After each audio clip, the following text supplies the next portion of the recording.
ও বান্দা কে কে ডাক দিচ্ছ, আমি তোমার কাছেই আছি। এই তাকবীরটা যেন কমপক্ষে এখান থেকে শেরপুর থেকে শোনা যায়, এইদিকে যেন ফটকি ব্রিজ থেকে শোনা যায়। আপনারা কি পারবেন ভাই? সবাই একটু দুইটা তাকবীর দেন তো, হাত তোলেন তো ভাই, আগে হাত তোলেন, হাত তোলেন, একটু হাত নাড়ান।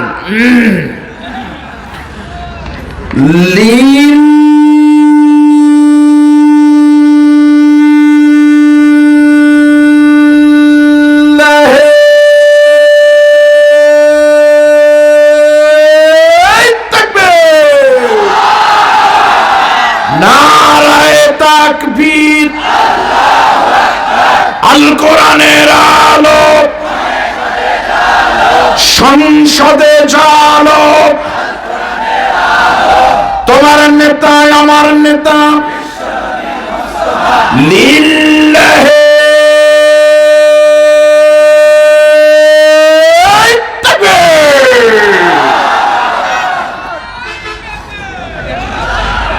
ঠিক আছে, মন খারাপ করলেন? আলহামদুলিল্লাহ। আমি আপনাদের সামনে যে আয়াত পড়লাম ওই আয়াত, তাহলে বলেন তো 1 নম্বর সাহাবীর নাম কি? আবু বকর। বলেন কে? 2 নম্বর কে?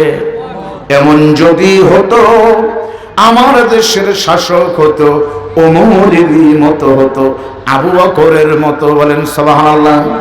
আল্লাহ নবীর জান্নাতি 2 নম্বর সাহাবীর নাম হলো হযরত ওমর। সেই ওমর যখন মদিনার ক্ষমতা আসলেন, বেশি দিন কিন্তু লাগে নাই। আল্লাহর কোরআন যে শুধুমাত্র 10 বছর রাষ্ট্র চালানোর কারণে আমার আল্লাহ খুশি হয়ে টুপিওয়ালা ওমরকে শুধুমাত্র মক্কা বা মদিনায় নয়, 10 বছরের ব্যবধানে আমার আল্লাহ তাআলা হযরত ওমরকে পুরো পৃথিবীর অর্ধজাহানের খলিফা বানিয়েছে। একটু কমাই দিতে পারেন তো ভাই, আওয়াজটা একটু কমাই দিতে পারেন। হযরত ওমর 10 বছরের ভিতরে অর্ধ পৃথিবীর খলিফা হয়েছে। সুবহানাল্লাহ। তাহলে বলেন তো এই টুপি মাথার দিয়ে যদি অর্ধ পৃথিবী মানে কি? অর্ধ পৃথিবী মানে বাংলাদেশের মতো 97টা রাষ্ট্র। তাহলে এই টুপি মাথার দিয়ে যদি 97টা রাষ্ট্র যদি শাসন টুপিওয়ালারা করতে পারে, ভালো মানুষ করতে পারে, তাহলে বাংলাদেশের এক এলাকা এমপি এক হুজুর টুপিওয়ালা হওয়ার পারবে না। আগে মানুষ বলতো যে হুজুরের নাই গতি তাই করবি ইমামতি, কিন্তু স্লোগান এখন চেঞ্জ। এখন হলো যে হুজুরের আছে গতি তাই করবি ইমামতি, আগামীতে তারাই হবে রাষ্ট্রপতি। জোরে বলেন কথা ঠিক না নাকি? আল্লাহর নবী বিশ্ব নবীর সাহাবী হযরত ওমর 10 বছরের ভিতরে যখন অর্ধ পৃথিবীর খলিফা হলেন, একদিন রাতের বেলা হযরত ওমর গবেষণা করে ইনকোয়ারি করে দেখতেছে, দেখি তো অর্ধ পৃথিবীর বাহিরে এখনো ইসলামের বিরুদ্ধে কোনো জালেম আছে নাকি। তদন্ত করে দেখে 2 জন রাষ্ট্রপতি এখনো নবীকে গালি দেয়, এখনো আল্লাহকে জাতা বলে গালি দেয়। এই 2 জন রাষ্ট্রপতির ভিতরে একজনের নাম হলো রোমের প্রেসিডেন্ট। আপনারা কিন্তু না তার নাম জানেন কায়সার। রোমের প্রেসিডেন্ট কায়সার কিন্তু ছিল মারাত্মক খারাপ খ্রিস্টান, আর আরেকজনের নাম ছিল রোম আর পারস্যের খলিফা কিন্তু এরকম ছিল। আমিরুল মুমিনিন হযরত ওমর তখন রোমের প্রেসিডেন্ট কায়সারের কাছে চিঠি লিখলেন এইভাবে, ও রোমের প্রেসিডেন্ট কায়সার ভাই, আমি ওমর মুসলমান, তুমি খ্রিস্টান, তোমার সঙ্গে আমার কোনো দ্বিমত মারামারি নাই। এতদিন পর্যন্ত মুসলমানরা ছোট ছিল তাই তোমাকে কোনো বাধা দেয়নি, কিন্তু এখন তাকায় দেখো সারা পৃথিবীর অর্ধ জাহান জুড়ে কোরআনের আইন চালু হয়েছে। এখন যদি তুমি রোম দেশে থাকতে চাও ভাই, ইনিল হুকুমু ইল্লা লিল্লাহ, এখন তোমার নীতি হলো জমিনদার সৃষ্টি তার, আইন এবং বিধান চলবে সেই আল্লাহর। আমি ওমর তোমাকে মারবো না, তোমাকে ধরবো না, তোমাকে সময় দিলাম মাত্র 15 দিন ধরেন। এই সময়ের ভিতরে তুমি কায়সার যদি মুসলমান হতে পারো, আসলিম তাসলিম, তুমি মুসলমান হয়ে তুমি রাষ্ট্র চালাও, শর্ত তোমাকে মুসলমান হতে হবে। আর 2 নাম্বার হলো আইন চলতে হবে কোরআন দিয়ে। আমি তোমাকে সময় দিলাম মাত্র 15 দিন। এই 2 শর্ত যদি তুমি মেনে নিতে পারো, আমি ওমর বলতেছি তুমি ক্ষমতায় থাকো, আমার কোনো বাধা নেই, থাকো। তবে মুসলমানদের দেশে মাস্তানি করলে কোরআন দিয়ে চালান লাগবে রাষ্ট্র, আর মুসলমান হতে হবে। আপনারা বলেন তো জুলাই বিপ্লব যে শুরু হলো, আমি তো চিনি হয়েছে ভাইকে, আমি গতবার বিপ্লবকে ওই একই কথা ভাই, ওই একই ছিল। এই জামাত ইসলামের যারা ছিল তারাই রাতে ঘুম পাড়তে পারেনি, তার কত কষ্ট, তাদের কথা বলবো না। কিন্তু ছাত্র জনতা যারা রাজপথে বের হয়েছিল, তারা কি ক্ষমতার জন্য বাড়াছিল? তারা বের হয়েছিল শুধু চাকরি চাই, মেধা দিয়ে, কোঠা নয়। তাচ্ছিল্য করে বলেছিল রাজাকারের বাচ্চারা কয় কি। আল্লাহর কলম তখন ঘুরে গেল, কি হলো? চাইলো অধিকার, হয়ে গেল রাজাকার। আল্লাহ বানালো সরকার, বিদায় নিল স্বৈরাচার। আফসোস করতেছে তার কিছু মুরিদ, এখনো করতেছে হাহাকার। জোরে বলেন কথা ঠিক হবে ঠিক? এখনো যদি হাহাকার পার্টি থাকেন, আমি অনুরোধ করে বলবো রাতের বেলায় তওবা করে গোপনে এসে ইসলামের পথে চলে আসেন, আপনার জন্য এখনো দরজা খোলা আছে। ঠিক না বেঠিক? জোরে বলেন। কিন্তু মনে করেন না ওই যে গোপালগঞ্জে বলছে আসতেছে আমি চট করে, তোমরা আসো পট করে। এই জোশে শালার পাগলারা মিছিল করছিল কয়েকদিন, এমন পিটন দিচ্ছে। আমির হামজা বগুড়ার এক মাহফিল আইজরা কলেজে 15 সেপ্টেম্বর বললো এই মিছিলের পরে সেনাবাহিনী তো আর পুলিশ না, বিড়ি দিলে পারে সব মাপ, তাই কি? সেনাবাহিনীর পিটন আপনাদের বাড়ির কাছে ক্যান্টনমেন্ট জানেন, যা খায় পিটায় কিন্তু শোধ দেয় যখন পায়। পাছায় পিটন, সেনাবাহিনীর মায়ের কিন্তু কঠিন পিটন ভাই, মাজা থেকে পাছা পর্যন্ত ফাটায় দিছে। গোপালগঞ্জে ওই 15 দিন যেগুলো গাড়ি ঢাকা থেকে গোপালগঞ্জ থেকে ঢাকা গেছে, নিয়ম ছিল যদি কোনো মানুষ দাঁড়ায় থেকে ঢাকায় যায় তার ভাড়া হলো 1000, আর বসে গেলে ভাড়া হলো 300। বসে গেলে ভাড়া وداعيا إلى الله بإذنه وسراجا منيرا فقد قال الله تعالى في كلامه المجيد وفرقانه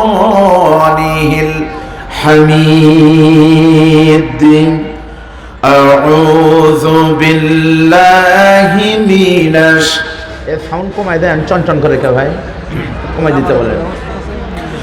বিসমিল্লাহির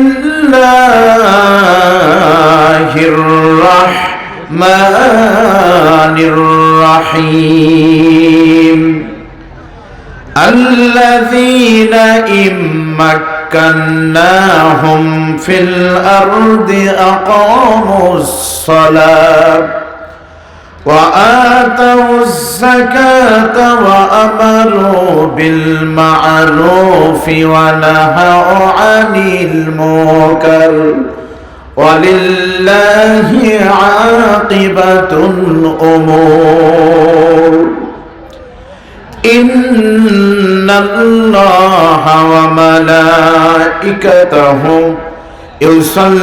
يصلون على النبي يا أيها الذين آمنوا صلوا عليه وسلموا تسليما اللهم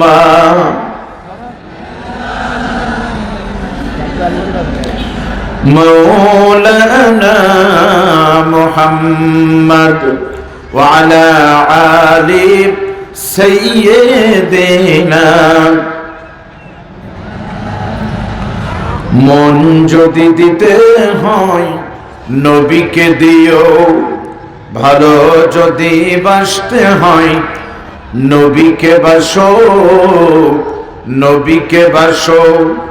তোমার কষ্ট যত না যিনি সইতে পারেন না, আহা ওই নবীজির পরে সবাই দরুদ পড়িও। মন যদি দিতে হয় নবীকে দিও, কালিমা লা ইলাহা ইল্লাল্লাহ, জোরে লা ইলাহা, আসেন বলেন লা ইলাহা। ভাইজান যারা বাহিরে ঘুরতেছেন আপনাদের অবগতির জন্য জানানো দরকার, আপনারা জানেন এটা একটি ঈশ্বরের সব মাহফিল, তাই না? বক্তা একের পর এক যাচ্ছে আসতেছে, আপনারা বহু কষ্ট করে বসে আছেন। কমিটির পক্ষ থেকে জানানো হয়েছে একটু পর আপনাদের জন্য খাবারের ব্যবস্থা আছে, তাকে জাতা খাওয়া, মহিষ খাওয়া, মহিষের ঘাটি। আপনারা মেহেরবানি করে দাঁড়ানো ভাড়ার সময় বসে যান, খালি ঘাটি না, 2-4 জন করে লোক চলে গেছে, এটাই স্বাভাবিক।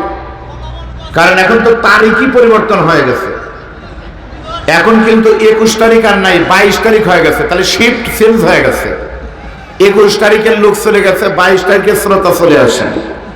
আসেন আর বলেন লা ইলাহা যেখানে বসে আছেন 1 ইঞ্চি জায়গা যদি সামনে আসেন, ইনশাআল্লাহ এইটুকুন জায়গা জাহান্নাম থেকে জান্নাতের দিকে আগে আসবেন। আল্লাহ, তাহাজ্জুদের সময় যারা এই একটা অনুরোধ শুনবে, আল্লাহ তুমি তাদেরকে একটাবার হলো মদিনায় কবুল করে নিও। বিশ্বাস করেন আজকের দোয়া কবুল হবে, রজব মাসের দোয়া আল্লাহ ফেরত দেবে না। আসেন বলেন লা ইলাহা, অনুরোধ করে বলতেছি, ফাঁকা জায়গা রাখেন না, বিরাট সর্বনাশ হবে, শয়তান বসে আছে ওখানে। আসেন লা ইলাহা,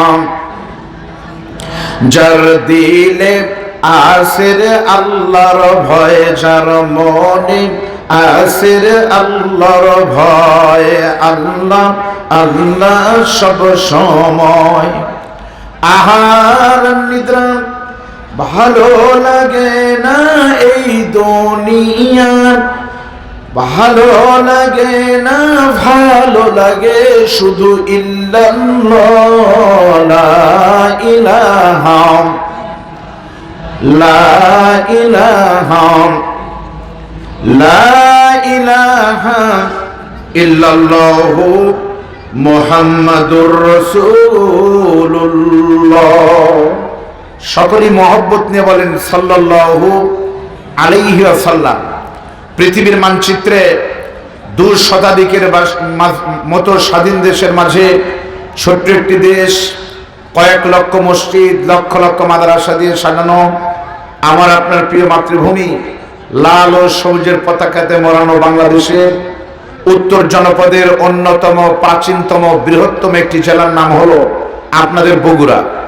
বগুড়া জেলার সম্রাট শাহজাহানের স্মৃতি বিজড়িত ঐতিহ্যবাহী শাহজাহানপুর উপজেলাধীন আজকের এই বামুনিয়া 9 মাইল দারুল উলুম দাখিল মাদ্রাসা মাঠে 59তম বার্ষিকী বিরাট তাফসিরুল কোরআন মাহফিল ইসারে সব। আজকের মানুষের প্রিয় বক্তা, আমাদের সকলের প্রিয় মাওলানা মোহাম্মদ রুহুল আমিন যুক্তিবাদী কথা বলেছেন একটু আগে। মুফতি মাওলানা সালমান ফারসি এই মুহূর্তে আমার সামনে বসে কোরআন পাগল মুসলমান ভাইরা, পর্দার অন্তরের মা এবং বোনেরা, লাইভের মাধ্যমে সারা দেশ থেকে বাইরে থেকে তারা যুক্ত হয়েছেন, সবাইকে নিয়ে সে আল্লাহ পাকের দরবারে আমরা শুকর আদায় করি যে আল্লাহ তাআলা আমাদেরকে দীর্ঘদিন পরে এমন একটি খোলা ময়দানে এই মাঠে কোরআন শোনার জন্য কবুল করেছেন। তাহাজ্জুদের সময় আল্লাহ পাক আমাদের দয়া করে বসার সুযোগ দিয়েছেন। এতে করে আপনারা খুশি না বেজার? সবাই কি খুশি? কম না বেশি? তাহলে মুখে নিয়ে হাসি উঁচু করে কাল্লা জবান খুলে সকলে বলেন সুবহানাল্লাহ। দরুদ এবং সালাম পেশ করি নবীজির প্রতি। আমরা অন্তর থেকে সকলে বলি সাল্লাল্লাহু আলাইহি ওয়াসাল্লাম। আপনারা সবাই কেমন আছেন? আলহামদুলিল্লাহ। আরবিতে একটা প্রবাদ আছে, কুল্লু জাদিদিন লাযীযুন, প্রত্যেকটি নতুন জিনিস আকর্ষণীয় হয়, নতুন খাবার কিন্তু স্বাদও সেই রকম লাগে, তাই না? তো আমি আব্দুল বারী রশিদ আপনাদের সামনে নতুন না পুরাতন? শাহজাহানপুরে আমি অনেক মাহফিল করেছি। কয়েকদিন আগে মাহফিল করলাম বারাঞ্জিল মাদ্রাসা আমির হামজা ভাইয়ের সঙ্গে। গতবার আমার ভাই আপনাদের এলাকায় করলাম বি ব্লকে। শাহজাহানপুরে মাহফিল আগামীকালও আমার রয়েছে। বগুড়ার ঐতিহ্যবাহী কামিল মাদ্রাসা, জোড়া নাজমুল উলুম কামিল মাদ্রাসা, 3 দিন ব্যাপী মাহফিল। আগামীকাল প্রথম দিনের আমি প্রধান বক্তা আপনাদের দোয়ায়। এই এলাকায় নতুন আরেকটা সমস্যা হলো, ঢাকার বক্তার পরে আবার রুহুল আমিন যুক্তিবাদী শুরু করার পর বগুড়ার পরিচিত বক্তার ওয়াজে কিছু লোক যাবে, এটাই খুব স্বাভাবিক। কারণ বাংলাদেশের সব জায়গায় দেশি জিনিসের দাম বেশি, একমাত্র ওয়াজের মাঠে দেশি বক্তার কদর কম। আপনারা হাট করেন কোন জায়গায়? দুবলাগাড়ি না?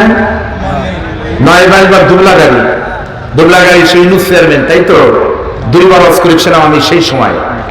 তো বলেন তো 9 মাইল হাটে দুটাই কই, একটা চাষের কই আর একটা পাতারের কই। বলেন তো দুটাই যদি কই হয় দাম বেশি কার?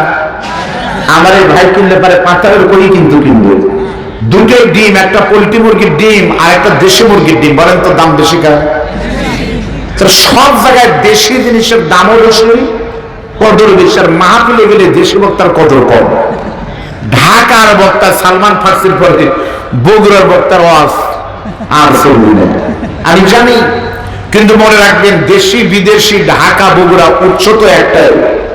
আমি অনেকের কাছে নতুন, কিন্তু নতুন বলে কোনো কথা না। আপনারা বসেন, পচার শামুকে কিন্তু পা কাটে, কিন্তু আমি যদি জানতাম এরকম হবে, হয় দাঁত নিতাম, না হলে একটা কিছু করতাম।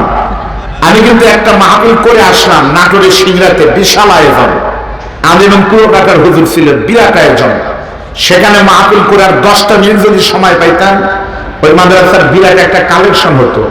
কিন্তু এইরকম যে হবে আমি কিন্তু তা বুঝিনি।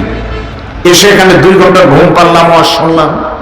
আপনারা যারা দাঁড়ায় আছেন, আপনারা কিন্তু বসবেন, না বসার পিছনে আপনাদের কোনো দোষ না। আপনারা দেখতেছেন, দেখি ওয়াজ শুরু হোক, যদি হুজুর ওয়াজ 7 বার পারে তাহলে ঢুকবো, আর না হলে ঘাঁটি এসে খামো, তারপর যাবো।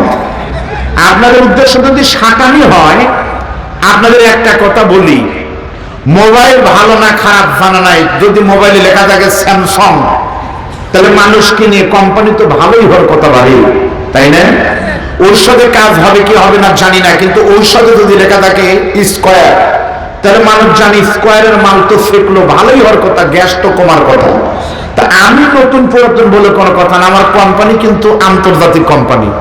বগুড়া কেন, সারা বাংলাদেশে ওয়াজে গুনে চলা লাগে। বুড়া বয়সে 57 কি ওস্তাদের ওস্তাদ।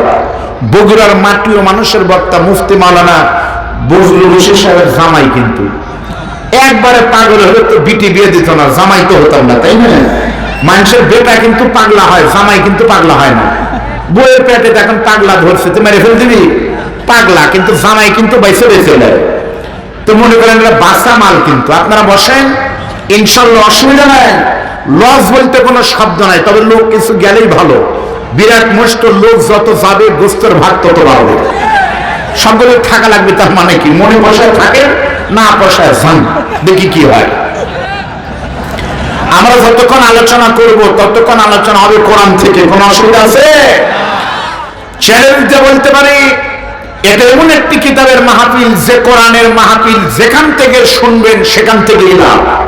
এর আপাত মস্তক নেকি দিয়ে ভরপুর। এ কোরআন মানলে পারে জান্নাতের গ্যারান্টি আল্লাহ নিজে দিয়েছেন। বলেন আল্লাহু আকবার।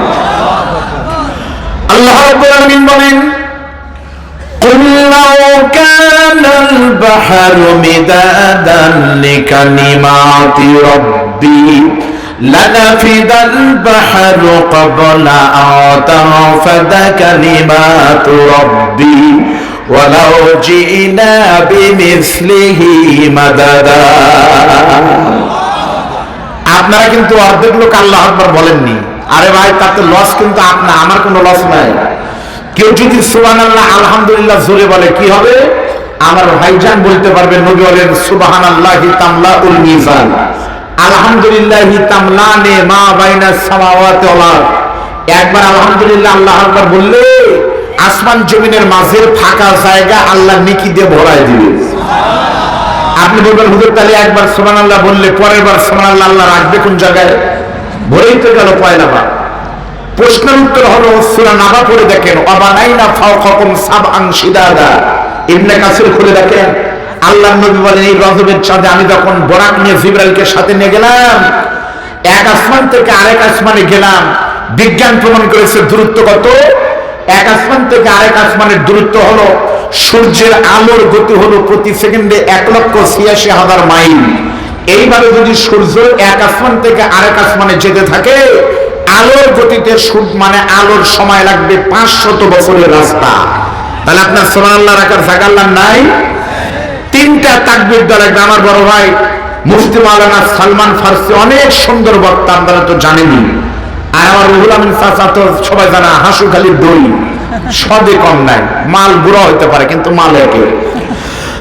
কিন্তু আমি আসার পর থেকে, আমি এখানে শুয়েছিলাম, আমার কান পর্যন্ত আল্লাহু আকবারের স্লোগান যায়নি। আপনারা ভাইরে আবার একটু দাঁড়ান লাগবে, 3টা তাকবীর দিতে হবে। আপনারা কি পারবেন ভাই? প্রথম তাকবীর দিবেন যাদের বাড়ি বানুনিয়া 9 মাইল এই এলাকায়, তারা দেন তো, বাইরের লোকজন দিয়েন না। লিল্লাহি তাকবীর। এলাকার বাহিরের যারা, তারা দিবেন লিল্লাহি তাকবীর। এবার সবাই মিলে এক তাকবীর দিবেন। এই তাকবীর ধ্বনি যেন আরশ আজিম ভেদ করে। রাতের বেলায়, রাত 2টার সময় দুষ্ট ছেলে যদি মার দরজার কাছে গিয়ে বলে, মা মা যেমন ঘুম থেকে লাফ দিয়ে উঠে দরজা খুলে দিয়ে সন্তানকে বুকে নেয়, তাহাজ্জুদের সময় এত জোরে আল্লাহকে ডাক দিবেন, আল্লাহ যেন আর স্বাধীন থেকে বলে উদউনি আস্তাজিব লাকুম, ও বান্দা কে কে ডাক দিচ্ছ, আমি তোমার কাছে আছি। এই তাকবীরটা যেন কমপক্ষে এখান থেকে শেরপুর থেকে শোনা যায়, এইদিকে যেন ফটকি ব্রিজ থেকে শোনা যায়। আপনারা কি পারবেন ভাই? সবাই একটু দুইটা তাকবীর দেন তো, হাত তোলেন তো ভাই, আগে হাত তোলেন, হাত তোলেন, একটু হাত নাড়ান।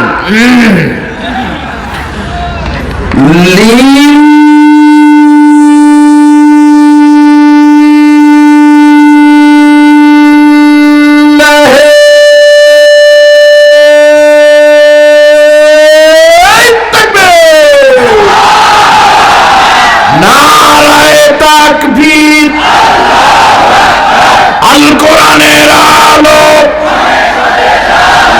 সংসদে জানো, তোমার নেতা আমার নেতা লিল্লাহে তাকবীর।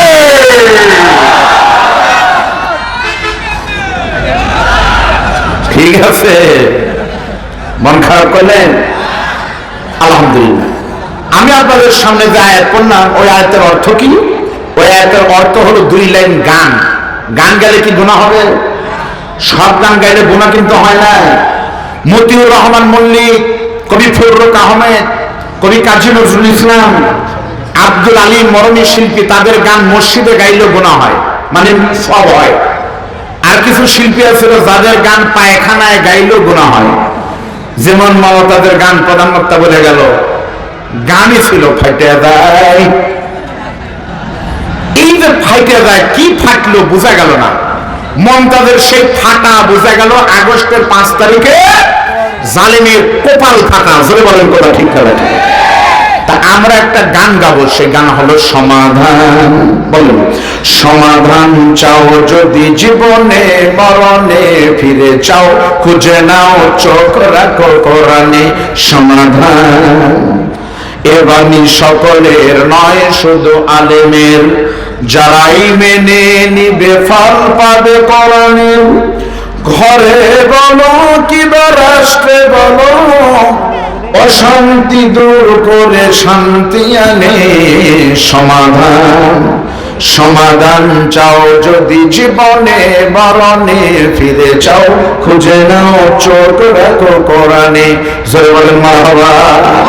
সেই কোরআন থেকে আমি আপনাদের সামনে সূরা হজের 41 নম্বর আয়াত পড়েছি। খুবই কম সময়, আমার হাতে সময় কম, কারণ আমি নিজে এখানে এসে খাওয়া দাওয়া করেছি, রান্না বান্না একবারে পরন্ত বিকেলে।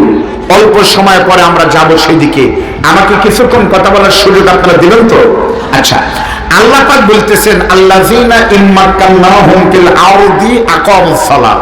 তারা তো ওই সকল ব্যক্তি যাদেরকে আমি আল্লাহ তাআলা শক্তি সামর্থ্য দিলে, বুঝবেন, যাদেরকে আমি শক্তি দিলে তারা নামাজ কায়েম করে, যাকাত ভিত্তিক অর্থ ব্যবস্থা চালু করে, সৎ কাজে আদেশ দেয়, অন্যায় থেকে বাধা দেয়। এই যেখানে যে বললো আল্লাহ তাদেরকে আমি শক্তি দিলে, সামর্থ্য দিলে। আচ্ছা বলেন তো, এই শক্তি মানে কি গায়ের শক্তি, লাঠের শক্তি? প্রত্যেকটি মুফাসসির একমত, এই শক্তি মানে হলো রাষ্ট্র শক্তি। জোরে বলেন সুবহানাল্লাহ। রাষ্ট্র শক্তি ছাড়া নামাজ কায়েম কখনো সম্ভব, রাষ্ট্র শক্তি ছাড়া যাকাত ভিত্তিক অর্থ ব্যবস্থা সম্ভব না, রাষ্ট্র শক্তি ছাড়া সৎ কাজে আদেশ, অন্যায় বাধা কখনোই হবে। আচ্ছা আমার সাথে একটু কথা বলেন তো ভাই, 59 বছর হলে মাহফিল হচ্ছে, মাঝখানে কয়েক বছর মনে হয়নি না? বছর হয় কত হচ্ছিল? 7 বছর হয় না। আরে তাহলে 59 বছরে যদি 5 জন করে মানুষ এলাকায় নামাজি হতো, ফজরের জামাত পড়তো, তাহলে আপনাদের এলাকায় ফজরের জামাত কিন্তু ভরে যাওয়ার কথা ছিল, ঠিক না? তার মানে ওয়াজ যে প্রত্যেক বছর 5 জন করে মানুষ ফজরের নামাজ ধরেনি, হয় না, বছরে 5টা হয়নি। কারণ আমি আব্দুল বারী রশিদে আপনাদের অনুরোধ করতে পারবো, ভাই আপনাদের পা ধরে বলে নামাজ পড়বেন, কিন্তু আল্লাহ বলতেছেন নামাজের কথা আদেশ করতে হবে, পা ধরে না। তা'মুরুনা আমরের সিগা, আদেশ আর অনুরোধ কিন্তু এক না। অনুরোধ হলো ভাই দেখেন ভাই চলেন ভাই, আল্লাহ বলতেছে না, পড়তে হবে, আমার ক্ষমতা নাই এই হুকুম করা। পীর সাহেবরা বলতে পারবে বাবারা নামাজ পড়েন, হুকুম করার ক্ষমতা নাই। তাবলীগের ভাইরা হুকুম করতে পারে না, পা ধরে, কি বলে ভাই আসার আগে আজরাইল, চলো যাই কাকরাইল, যদি চাও বাঁচতে চলো যাই গাছতে, কাম মাত্র দুই, খাই আর শুই। এখন মানুষের ভয়ে তাও যায় না, যে মারামারি শুরু হয়েছে। তাবলীগের লোকেরা হাত পা ধরতে পারে কিন্তু আদেশ করতে পারে না। আদেশ করার একমাত্র ক্ষমতা ডক্টর মাওলানা ইউনূস সাহেব, একমাত্র বাংলাদেশের বড় পীর। ডক্টর ইউনূস যদি বলে আমি ফাটাকৃষ্ট ডক্টর ইউনূস যে কয়দিন আছে আমার ক্ষমতার চলাকালীন সময়ে প্রত্যেকটা মসজিদে চকিদার দোকাদার পুলিশ গিয়ে গিয়ে নামাজের জন্য হাজিরা করবে। কোন যুবক মানুষ যদি ফজরের নামাজের সময় উপস্থিত না হয়, আমার পুলিশ তাকে ধরে নিয়ে 3 দিনের জেল দিবে, 2000 টাকা জরিমানা দিবে। আমার বিশ্বাস বাংলাদেশের এমন কোন মসজিদ নাই যেই মসজিদে মানুষ নামাজ ছাড়া থাকবে। কোরআনের আইন চালু না হয়ে মানুষের ভিতর পরিবর্তন না করে, গতকাল পত্রিকায় দেখলাম, ফেসবুকে দেখলাম, র‍্যাব, পুলিশ, আরেকটাকে আনসার, তাদের পোশাক নাকি পরিবর্তন হচ্ছে। আপনারা দেখেননি? আচ্ছা, পোশাক পরিবর্তন করার মতো পাগলামি আর আছে বাংলাদেশে? পোশাক পরিবর্তন করে কি লাভ? আগে কালো ছিল, এখন লাল হবে, ভিতরের মাল ঠিকই থাকবে, তাহলে কি হলো? বাংলাদেশে কমপক্ষে 1000 কোটি টাকা খরচ হবে পোশাক পরিবর্তন করতে। লাভ কি? তা না পরিবর্তন করে কোরআনের আইন চালু করেন। কোন পুলিশ যদি চুরি করে, ঘুষ খায়, পুলিশ থাকবে কিন্তু হাত থাকবে না, পোশাক ছাড়াই ভালো হবে। তা যদি সম্ভব না হয়, কোরআনের আইন ডক্টর ইউনূস তার পুরোটা পারবে না। সামনে আমরা দেখবো হুজুরেরা ভাইদের সাথে নিয়ে। তার আগে আপনি একটা কাম করেন, ডক্টর ইউনূস আপনাকে বলবো পোশাক পরিবর্তন করেন, অন্তত পুলিশের নিয়ম করেন। কোন পুলিশের পোশাকে জামা এবং প্যান্টের ভিতরে কোনো পকেট থাকা যাবে না। খালি মোটার জন্য ফাঁক থাকবি 3-4 ইঞ্চি, এর ছাড়া কোনো ফাঁক থাকবি না পুলিশের পোশাকে। আর আপনার মোবাইল নাম্বারে কোনো বিকাশ আর নগদ খোলা যাবে না। এই দুইটা কাম আপনি করে দেন, তারপরে হুজুরা এসে কোন জায়গায় দোয়া লাগে আমরা দিব নি। মন খারাপ করলে আপনারা বলেন তো ভাই, কোন দেশের সংবিধান যদি আল্লাহর কোরআন হয়, কোন দেশের যদি নামাজ বাধ্যতামূলক হয়, যাকাত যদি হিসাব করে দেওয়া লাগে, সৎ কাজ নেতারা করবে, জনগণকে করতে বাধ্য করবে, অন্যায় নেতা করবে না, জনগণকে করতে দিবে না, আপনারা বলেন তো দেশটা ভালো হবে না খারাপ হবে? একজন নেতা, আমি নাম বলবো, আপনারা দেখেন, এই যে আমার বড় ভাই বাশার ভাই, আমি যতটুকু জানি ওনার দলের পরিচয় আপনারা জানেন, কিন্তু একজন ব্যক্তি একটু মোটামুটি আলহামদুলিল্লাহ আপনাদের অনেকের ছোট অনেকের বড়, এক বাসার সাহেব আপনাদের আহ্বান করার কারণে পুরো এলাকার মানুষ মাহফিল করতেছেন না?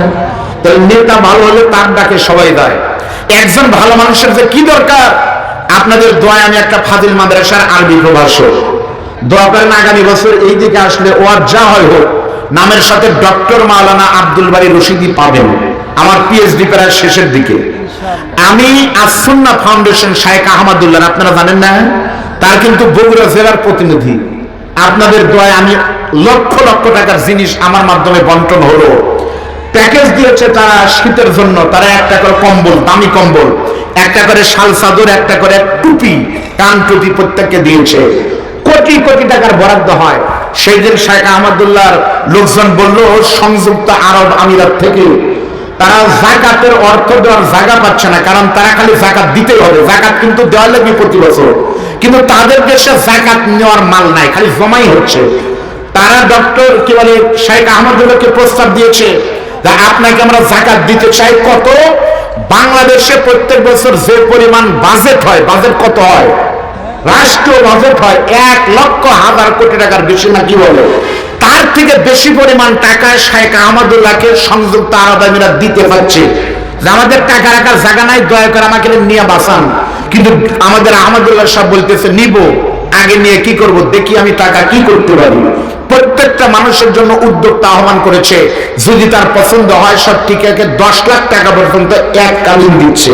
তাহলে এক টুপিওয়ালা শাইখ আহমদুল্লাহর কারণে বাংলাদেশের এই পরিবর্তন যদি হয়, 350 এমপি যদি শাইখ আহমদুল্লাহ হয়, বাংলাদেশের সুদ ঘুষ তো থাকবেই না। বাংলাদেশ হবে পৃথিবীর মানচিত্রে এশিয়ার আর এক টুকরা সোনার মদিনা। জোরে বলেন কথা ঠিক থাকে। আমার বন্ধুগণ, কোন দেশের সংবিধান যদি আল্লাহর কোরআন হয়, আর কোন দেশের শাসকের ভিতরে থাকে যদি আল্লাহর ভয়, তাহলে দেশটার অবস্থা কেমন হয় বোঝানোর জন্য রাতের বেলা নিশি রজনীতে আমি আপনাদের একটা কথা বলবো, শুধু শোনেন। এদিকে একটা দেশের উদাহরণ দেবে, একজন মানুষ ভালো হলে কিভাবে রাষ্ট্র পরিবর্তন হয়। ওই দেশের নাম ছিল মদিনা, আর শাসকের নাম ছিল আল্লাহ নবীর। প্রত্যেকটা সাহাবী কিন্তু জান্নাতি, তার ভিতরে শ্রেষ্ঠ 10 জনকে বলা হয় কিন্তু আরবিতে আশারায়ে মুবাশশারা শ্রেষ্ঠ 10 জন। এই 10 জনের ভিতরে আল্লাহ নবীর প্রথম জান্নাতি 4 জন সাহাবী। এই 4 জনের ভিতরে নবীর দ্বিতীয় নম্বর জান্নাতি সাহাবী নাম হলো আমিরুল মুমিনিন হযরত ওমর। আপনারা বলেন তো আল্লাহ নবীর জান্নাতের 10 জন সাহাবীর ভিতরে 1 নম্বর সাহাবীর নাম কি? এবারে আপনারা কি নিয়ত করছেন যে বাবা যতই শুনি মুখ খুলবো না, তাই 1 নম্বর সাহাবীর নাম হলো আবু বকর। জোরে বলেন কি? আপনারা ইমামেরা প্রত্যেক জুমার দিন খুতবার ভিতরে কিন্তু বলে না? দেখেন তো 1 2 আপনারা গুনবেন, আমি বলি আপনারা গুনেন। কলান নবী সাল্লাল্লাহু আলাইহি ওয়াসাল্লাম আরহামু উম্মতি বি উম্মতি আবু বকর ওয়া আশাদুহুম ফি আমরিল্লাহিল উমার ওয়া আসতাকুহুম হায়াআন উসমান ওয়া আকদাহুম আলী। আপনারা প্রত্যেক শুক্রবারে শুনেন, তা পারেন না কে? না পারার কারণ 3টা। পয়লা হলো আরবি বুঝি না, 2 নম্বর হলো ওই টাইমে আমরা আসি না, আর 3 নম্বর আইলে পারে ঘুম পারি। আমি নিজে দেখছি, আমি এজন্য জুমার মসজিদে মুখস্থ খুতবা পড়ি। আমার মসজিদের প্রধান মানে অতিথি থাকবে 31শে জানুয়ারি আপনাদের মাহফিল। এই সাধারণপুরের ভিতরে চকফরি কারবালা মানে একবার ওই শেরপুরি যে তিনখানা জেলা জামাত অফিসের সাথে আমার মসজিদ। 31শে জানুয়ারি মাহফিল, মাগরিব থেকে এশা পর্যন্ত মুফতি মাওলানা ফজলুল রশিদ নিয়ে, মাগরিব এশার পর থেকে কবির বিন সামাদ ঠিকানা টিভির এই হ্যালো জানেন না, এশার পর থেকে 10টা পর্যন্ত আমি, আমার পরে বক্তব্য দিবেন আন্তর্জাতিক বক্তা মাওলানা মাহফুজুর রহমান দিনাজপুরি, তারপরে তাবারক তো আছে, আর মাঝখানে আপনাদের এই সেমিনার আমার বড় ভাই আপনাদের সন্তান অতিথি থাকবে। আপনারা যাবেন তো ইনশাল্লাহ? তা আমি আমার মসজিদে আমি দেখেছি জুমার নামাজের খুতবা দিলে বহু লোক আছে যারা মসজিদে ঢুকে, ওখানে ঢুকলে দেখবেন ঘুম পারে আর কান ফালা করে রাখে। কখন হুজুর বলে ইন্নাল্লাহা ইয়া'মুরু বিল আদলি ওয়াল ইহসান ওয়া ইতাই যিল কুরবা ওয়া ইয়ানহা আনিল ফাহশাই ওয়াল মুনকারি ওয়াল বাগি ইয়াইযুকুম লাআল্লাকুম তাযাক্কারুন ফাযকুরুনি। তখন মুরগির মতো টুপি আর খাওয়া হয়, কিন্তু তুই যে ঘুম পারলু, তুই তো ওযুই নাই, তোর নামাজ হলি কেমনে? তাহলে বলেন তো 1 নম্বর সাহাবীর নাম কি? আবু বকর। বলেন কে? 2 নম্বর কে? এমন যদি হতো আমার দেশের শাসক হতো ওমরের মতো হতো, আবু বকরের মতো। বলেন সুবহানাল্লাহ। আল্লাহ নবীর জান্নাতি 2 নম্বর সাহাবীর নাম হলো হযরত ওমর। সেই ওমর যখন মদিনার ক্ষমতা আসলেন, বেশি দিন কিন্তু লাগে নাই।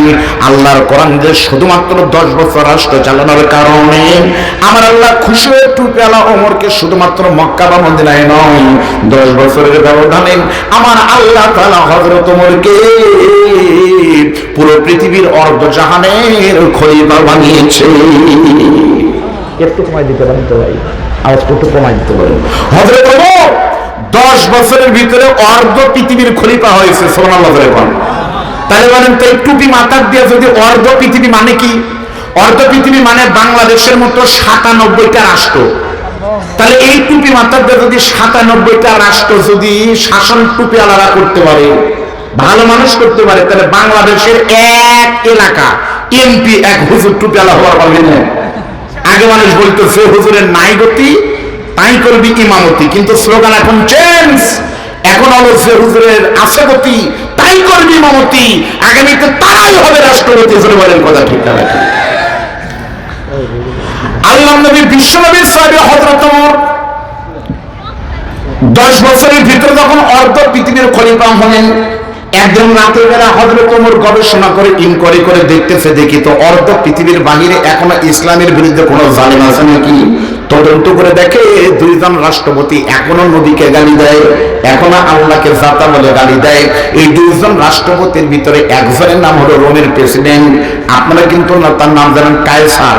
রোমের প্রেসিডেন্ট কায়সার কিন্তু ছিল মারাত্মক খারাপ খ্রিস্টান, আর আরেকজনের নাম ছিল রোম আর পারস্যের খলিফা কিন্তু এরকম ছিল।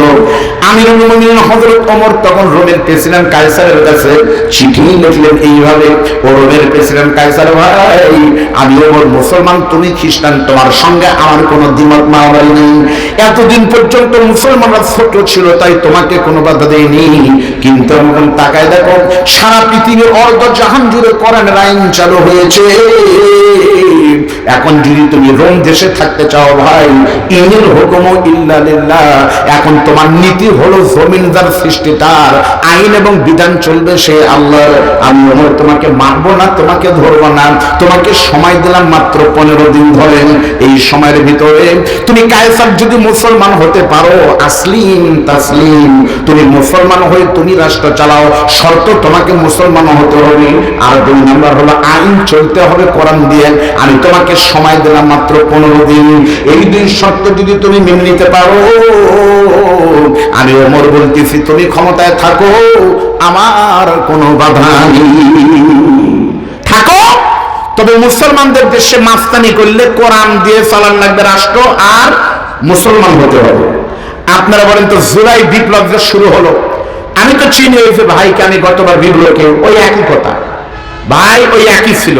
এই জামাত ইসলামের যারা ছিল তারা রাতে ঘুম পাড়তে পারেনি, তার কত কষ্ট, তাদের কথা বলবো না, কিন্তু ছাত্র জনতা যারা রাজপথে বের হয়েছিল তারা কি ক্ষমতার জন্য বাড়াছিল? তারা বের হয়েছিল শুধু চাকরি চাই, মেধা দিয়ে, কোঠা নয়। তাচ্ছিল্য করে বলেছিল রাজাকারের বাচ্চারা কয় কি, আল্লাহর কলম তখন ঘুরে গেল, কি হলো, চাইলো অধিকার, হয়ে গেল রাজাকার, আল্লাহ বানালো সরকার, বিদায় নিল স্বৈরাচার। আফসোস করতেছে তার কিছু মুরিদ, এখনো করতেছে হাহাকার। জোরে বলেন কথা ঠিক হবে কি? এখনো যদি হাহাকার পার্টি থাকেন, আমি অনুরোধ করে বলবো রাতের বেলায় তওবা করে গোপনে এসে ইসলামের পথে চলে আসেন, আপনার জন্য এখনো দরজা খোলা আছে, ঠিক না ঠিক করে বলেন। কিন্তু মনে করেন না ওই যে গোপালগঞ্জে বলছে আসতেছে আমি চট করে, তোমরা আসো পট করে। এই জোশের শালার পাগলারা মিছিল করছিল কয়েকদিন, এমন পিটন দিচ্ছে। আমির হামজা বগুড়ার এক মাহফিল আইজরা কলেজে 15 সেপ্টেম্বর বললো, এই মিছিলের পরে সেনাবাহিনী তো আর পুলিশ না, বিড়ি দিলে পারে সব মাপ, তাই কি? সেনাবাহিনীর পিটন আপনাদের বাড়ির কাছে ক্যান্টনমেন্ট জানেন, যা খায় পিটায় কিন্তু শ্রদ্ধা যখন পায়, পাছায় পিটন। সেনাবাহিনীর মায়ের কিন্তু কঠিন পিটন ভাই, মাজা থেকে পাছা পর্যন্ত ফাটায় দিছে। গোপালগঞ্জে ওই 15 দিন যেগুলো গাড়ি ঢাকা থেকে গোপালগঞ্জ থেকে ঢাকা গেছে, নিয়ম ছিল যদি কোনো মানুষ দাঁড়ায় থেকে ঢাকায় যায় তার ভাড়া হলো 1000, আর বসে গেলে ভাড়া হলো 300। বসে গেলে ভাড়া 300, দাঁড়ায় 1000। ওই তো যারা পাছায় মার খাচ্ছে তারা কিন্তু বসবার পারছে না, বসলে আরো ঝাঁকে বেশি লাগে, অত খারাপ থেকে যায়, অত ভাড়া 3 গুণ দেয়। মন খারাপ করতেছেন? হ্যাঁ ভাড়া বাড়াই দিয়েছিল। আমির তখন চিঠি লিখলেন, কায়সার ভাই তুমি মুসলমান হও, আমার কোনো আফসোস নাই। কায়সার তখন চিঠিখানা পাওয়ার পরে মধুর বোতলে চমক দিয়ে বলে, ওমর রে, তুমি কি মনে করেছো ওমর, তুমি শুধু কায়সারের নাম শুনেছো কিন্তু ক্ষমতা জানো? আমরা বর্তমান পৃথিবীর কিন্তু পরাক্রমশালী, সেই রকম প্রভাবশালী। তুমি ওমর আমাকে আলটিমেটাম দিচ্ছ 15 দিন, কিন্তু আমি কায়সারের সিদ্ধান্ত নিয়েছি মাত্র 7 দিনের ভিতরে তুমি ওমর যদি সবাইকে নিয়ে মুসলমান থেকে খ্রিস্টান না হও, আর কোরআন বাদ দাও, বাইবেল পড়া শুরু না করো, 7 দিন পর কিন্তু খেলা হবে। পৃথিবীতে হয় খ্রিস্টান থাকবে, না হয় মুসলমানেরা থাকবে। ওরা আমাদের আলটিমেটাম দিল 7 দিন খ্রিস্টান হওয়ার জন্য। হযরত ওমর তখন সাহাবীদেরকে বলতেছে, আপনারা এখন কি করবেন? খ্রিস্টান থেকে ওদের মুসলমান বানাবেন, না মুসলমান থেকে খ্রিস্টান হবেন? প্রত্যেকটি সাহাবী বলেন, আমিরুল মুমিনিন বলেন কি, এই কোরআনের জন্য আল্লাহর নবী শিবে আবি তালিবে 3 বছর জেল খেটেছে, জানেন না? বাংলাদেশের নির্যাতিত নেতারা অনেক, কিন্তু জেলখানায় তাদেরকে 2 মুষ্টি খাবার কিন্তু দিয়েছে। আর আল্লাহর নবীর জেলখানা আবু জেল কোনো খাবার ঢুকতে দেয়নি। এটা কি সত্য না? কোরআনের আয়াত দিয়ে প্রমাণিত। খাবার না কে সাহাবারা জেলখানার ভিতরে গাছের বাকল চামড়া খাওয়ার পরে একসময় সাহাবীদের পায়খানা ছাগলের পায়খানা মতো গুটি গুটি হয়ে গেল। সহ্য করতে না পেরে, দুগ্ধপোষ্য সে তো দুধ খেতে না পেরে মায়ের বুকের দুধ খসে গেছে। গরিব কারা কারা 1 বছরে পয়দা নিল, ওই গরিবের তালিকা দেখতে গিয়ে হযরত ওমর এমন জোরে চিৎকার করেছে, বন্ধু কারণ এই গরিবের তালিকার ভিতরে এই তালিকা দেখতে গিয়ে হযরত ওমর দেখে 2 থেকে 100 পর্যন্ত নিচের 100 জনের ভিতরে 99 জনকে হযরত ওমর কোনোদিন দেখেনি অথবা শোনেনি। কিন্তু গরিবের তালিকার ভিতরে 1 নম্বর গরিব হিসাবে যে লোকটার নাম দেখা যায়, ওই লোকটা আর কেউ নয়, ওই লোকটা হলো ওই দেশের নবীর সাহাবী, ওই দেশের মুখ্যমন্ত্রী প্রধানমন্ত্রী, নাম হলো হযরত সাঈদ ইবনে আমির আল জুমাহি। সুবহানাল্লাহ বলবেন না? আচ্ছা বলেন তো, প্রধানমন্ত্রীর নাম যদি 1 নম্বরে থাকে তাহলে এটা গরিবের তালিকা হয়েছে না বড় লোকের তালিকা হয়েছে? আমাদের বাংলাদেশ দিয়ে বলেন কার তালিকা হয়েছে? দেখেন কোরআন কি পারে। ওমর নাম দিলেন, ডাকতে বলতেছেন নিচের তালিকা যারা করছে সই করা আছে যে 2 জন ডাকো। রাতের বেলা ডাকতে বলতেছে কি ব্যাপার, তোমাদের নির্দেশ করলাম কি, তোমরা করলে কি? 2 জন সেনাবাহিনী কাদের বলে আমিরুল মুমিনিন, ওয়াল্লাহি আল্লাহর কসম করে বলতেছি আমরা ওই দেশে তদন্ত করে দেখেছি সব থেকে কম দামি পোশাক পরে ওই লোকটা, তার নাম হলো খলিফা। সব থেকে কম দামি বাজার করে, তার নাম হলো সাঈদ ইবনে আমির। তাহলে লোকটা গরিব হলে আমাদের লিখতে সমস্যা কি? আমরা দেখেছি লোকটা সত্যি গরিব। হযরত ওমর তখন বুঝতে পারলেন পরস্পরের সংস্পর্শে কিন্তু কোনো মানুষ যদি সংস্পর্শে আসে, ওই মানুষটা এমনিতেই মাটি থেকে আতর হয়ে যায়।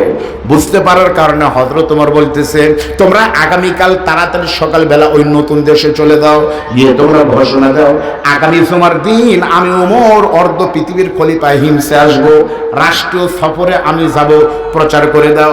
এই খবর যখন নতুন রাষ্ট্রের অলিত গলিতে পৌঁছে গেছে, আগামী জুমার দিন অর্ধ পৃথিবীর খলিফা টুপিওয়ালা ওমর আসবে আমাদের দেশে রাষ্ট্রীয় সফরে। আপনারা বলেন তো ভাই, অর্ধ পৃথিবীর খলিফা ওমর যদি আসে তাহলে দেশের ভিতরে লোক কম হবে না বেশি হবে? জোরে কান আপনারা। আমার মতো আব্দুল বারী গুনাহগার, বাশার ভাই যদি জানতো আমার মতো মানে গুনাহগার কেউ নাই, আমাকে কিন্তু কোনোদিন পোস্টারে নাম দিত না। জানেনি, আল্লাহ জানেনি জন্য আপনারা নাম দিয়েছেন। কিন্তু অর্ধ পৃথিবীর খলিফা আসার কথা শুনে আবাল বৃদ্ধ বনিতা সকলেই মাঠের ভিতরে হাজির হয়েছে। অর্ধ পৃথিবীর খলিফা কি রে ভাই? আপনারা বলেন, আমরা দেখেছি কোরআনের পাখি চলে গেল, সব ফিরে আসলো। 17 বছর পর মাজলুম নেতা বিএনপির নেতা লুৎফরুজ্জামান বাবর সাহেব ফিরে আসলো, আসেনি? 17 বছর পর মরহুম আমিরে জামাত, সাবেক আমিরে জামাতের ছেলে আমাদের আজমি ভাই আয়না ঘর থেকে চলে আসলো। শহীদ মীর কাসেম আলীর কলিজার টুকরা আরমান ভাই চলে এসেছে, সবাই চলে এসেছে। কিন্তু সবাই বাংলাদেশ সব ফিরে পেল, একটা পাখিকে আর কোনোদিন ফেরানো সম্ভব নয়, সেটা হলো কোরআনের পাখি শহীদ আল্লামা দেলোয়ার হোসেন সাঈদী। এই একটা ক্ষতি, যে ক্ষতি আমাদের 1000 কোটি টাকা দিয়ে আর পোষাবে না। সরে বলেন কথা ঠিক না ঠিক? বলেন তো, মিজানুর রহমান আজহারী ভাই 5 বছর পরে বাংলাদেশে আসার কারণে যদি আজহারীর মাহফিলে এই পরিমাণ লোক হয়, একবার কল্পনা করেন তো আল্লামা সাঈদী সাহেব যদি বগুড়ায় আসতো এখন কি হতো? কি হতো? এখনো 2 বছর আগে ওয়াজ শুনছেন, ওয়াজের কথা মনেই নাই। আর মুরব্বীরা বলতে পারবে, সর্বশেষ আমিও ছিলাম তখন, দূর থেকে শুনেছি আল্লামা সাঈদী সেন্ট্রাল ঈদগাহ মাঠে ওয়াজ করেছে। এখনো প্রত্যেকের কানের ভিতরে চোখের ভিতরে তাকালে মনে হয় এখন আল্লামা সাঈদী আলোচনা করতেছে। জোরে বলেন কথা ঠিক না ভাই? ভাই আমার, বগুড়াবাসীর জন্য একটা সুখবর প্রসঙ্গ যখন আসলে দিয়েই যায়, দোয়া করেন ইনশাআল্লাহ হয়তো ফেব্রুয়ারির ভিতরে, প্রথম বা দ্বিতীয় সপ্তাহের ভিতরে নন্দিপ্রিয় মুফাসসির আল্লামা সাঈদীর যোগ্য উত্তরসূরি ডক্টর মিজানুর রহমান আজহারী ভাই বগুড়ায় আসতেছে। বলেন আলহামদুলিল্লাহ। ইতিমধ্যে জায়গা পরিদর্শন শেষ হয়ে গেছে, সম্ভবত ওই দ্বিতীয় বাইপাসে ভাই, দ্বিতীয় বাইপাস, ওটা আপনার উপজেলার ভিতরে মনে হয় মানিকচক, ওটা তো আপনাদের ভিতরে সাবগ্রাম। মানিকচক ওটা সদর না সাধনপুর জানি না, সম্ভবত আজকে আমি দেখলাম, আমার সাথে ভাইয়ের কথা হয়েছে একজন দায়িত্বশীলের, মোটামুটি চূড়ান্ত হয়েছে। আমি আপনাদের অনুরোধ করব আপনারা যেন কেউ যায়েন না, কারণ প্রত্যেক মাহফিলে বলা লাগে আপনারা সবাই আইসেন, আর আমি অনুরোধ করে যাচ্ছি আপনারা যেন যায়েন না, কারণ বগুলোর লোকেরই জায়গা হবে না, আপনারা যেন ভেজাল করেন না। মন খারাপ করলেন। আমিরুল মুমিনিন ওমরকে দেখার জন্য লক্ষ লক্ষ মানুষ যখন সকাল থেকে এসেছে, মুরব্বী হযরত ওমর জুমার নামাজের পরে বক্তব্য দিবে, কিন্তু জুমার নামাজের পরেও দেখা গেল ওমরের খবর নাই, অন্য একজন বক্তা বক্তব্য দেয়। মানুষের ধৈর্য শেষ হয়ে গেছে। এমন সময় দেখা গেল একজন মানুষ আসতেছে, মাথায় টুপি, মুখে দাড়ি নিয়ে, জুব্বা গায়ে দিয়ে, সঙ্গে কোনো পুলিশ নাই, আর্মি নাই, কোনো পোশাকের তাচ্ছিল্য বা অনেক কিছু নাই, শুধুমাত্র একটা সাধারণ একটা লোককে সাথে নিয়ে এক পা দুপা করতে করতে একটা টুপিওয়ালা আসতেছে। সবাই কিন্তু চিন্তা না পেরে মনে করতেছে এই হুজুর আবার কি। মঞ্চের উপর যখন লোকটা এসেছে, সবাই তখন আরবি দিয়ে প্রশ্ন করে বলতেছে, তুমি কে? মা ইসমুকা, তোমার নাম কি? মান আমতা, তোমার নাম কি? তোমার পরিচয় কি? ওই লোকটা পরিচয় গোপন করে এসে বলতেছে, হিমচার যুবকেরা রে শুনে নাও, বহু দূর থেকে আমি আল্লাহর বান্দা মুসাফির অবস্থায় এসেছি বাবা, তোমাদের কাছে কিছুক্ষণ একটু দোয়া নিতে চাই, তোমরা কি আমাকে কথা বলার সুযোগ দিবে? চিন্তা না পেরে সবাই বলতেছে, কোনো লোকের কোনো চান্স নাই, ওমর ছাড়া, হযরত ওমর ছাড়া কারো বক্তব্য আমরা শুনবো না, দেওয়ার দরকার নাই। ওই লোকটা অবস্থা বেগতিক দেখে সামনে দাঁড়িয়ে বলতেছে, যুবকেরা রে, পরিচয় না জানার জন্য তোমরা বসার পর্যন্ত কথা বলার সুযোগ দিবে না। তবে শোনো, যেই ওমরের জন্য তোমরা পঙ্গপালের মতো তাকিয়ে আছো, আমি হলাম সেই ওমর। যখন বলছে আমি হলাম সেই ওমর, সমস্ত মানুষ তখন হাউমাউ করে বলে কি অর্ধ পৃথিবীর খলিফা তো সব পুরাতন জামা গায়ে দিয়ে আছে, বলেন আল্লাহু আকবার। চেহারার ভিতরে কোনো রাজত্ব ভাব নাই, রাজার কোনো ভাব নাই, গোলামের ভাব, মনে হচ্ছে শাসক নয় বরং সেবকের ভাব। হযরত ওমর তখন বলতেছে, আমি বক্তব্য দিব। সবাই বলতেছে, হুজুর আপনার হাত পা ধরে আপনার সারা দিন বলেন তো হুজুর। হযরত ওমর বলতেছে, অতক্ষণ না, কথা পরে বলবো, তার আগে আমি একটু তদন্ত করব, ইনকোয়ারি করব। এই যে আমার ডান পাশে যে লোকটা বসে আছে তার নাম কি তোমরা জানো? সবাই বলতেছে তার নাম হলো সাইদ ইবনে আমির, আমাদের দেশের মুখ্যমন্ত্রী, মনে নাই? হযরত ওমর বলতেছে, বাবা বলো তো এই লোকটা কেমন? গত 1 বছরের ভিতরে চেয়ারের গিয়ারে যদি এই হুজুর টুপিওয়ালা মুসলমান সাইদ ইবনে আমির যদি 1টা টাকা চুরি করে, আমি আল্লাহকে সাক্ষী করে বলতেছে, তোমরা সাক্ষী দাও, সাক্ষী প্রমাণে যদি 1টা টাকা চুরির কোনো অবজেকশন আসে, আমি ওমর সর্বপ্রথম তার বিচার করব।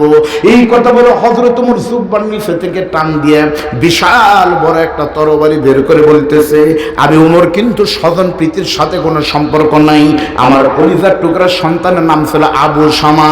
আবু শামা শুধু মদ পান করেছিল, মদ কিন্তু পান করেনি। এটাকে আরবিতে বলা হয় কিন্তু খামিজ, যেটা খেলে পারে একটু মাতলামির ভাব আসে, মদ কিন্তু খাইনি। তারপরে কিন্তু আমি পিতা হয়ে কিন্তু তাকে ছাড় দেইনি। তোমরা যদি কেউ সাইদের বিরুদ্ধে 1 ফোঁটা মদ পানের অভিযোগ আনতে পারো, আল্লাহর কসম আমি ওমর আর সবার সামনে তার বিচার করব।